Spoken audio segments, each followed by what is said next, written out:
I thought I'd shoot this episode on the walk to the broadcast location here at the WFCU Center in Windsor.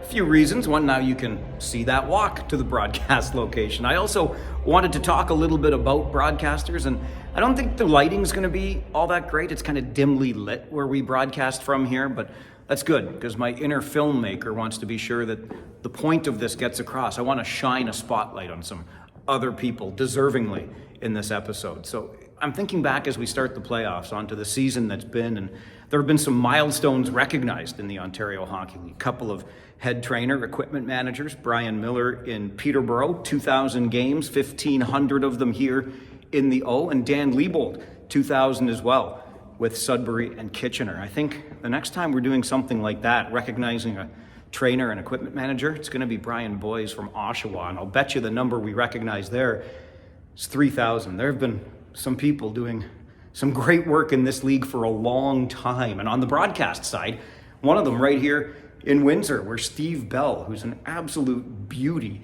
synonymous with the Spitfires for 40 years and had a night that recognized that achievement earlier this season.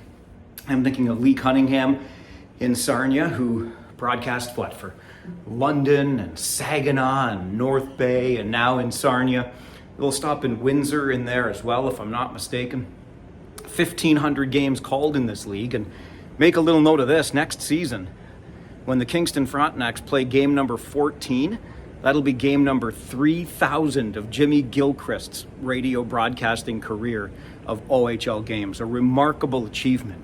But here's the thing, this league is in pretty darn good hands. We've got some really talented young broadcasters doing really great work in this league. I'm thinking of the two Jacks, Moore in Oshawa, and then Jack Snevice down in Flint, Dylan Clark in Saginaw, now in this league, Sean Bednard down in Erie. So three younger up-and-coming voices in this league, all stateside. Now, back on this side of the border, Ryan Drury has just taken over in Guelph for veteran Steve Fitzsimmons, who moved on and moved down east, in fact, and in one of Drury's first games in that role, kind of being the next guy after Steve Fitzsimmons, he got props from the mayor of Guelph for his broadcasting ability. Look up north to Sudbury, you've got David Bowen and Thomas Mercier, both doing really good work up there. I thought we should just make note of that because old folks like me are not going to be around forever, and we've got some really talented young broadcasters in this league. The only thing I think that's missing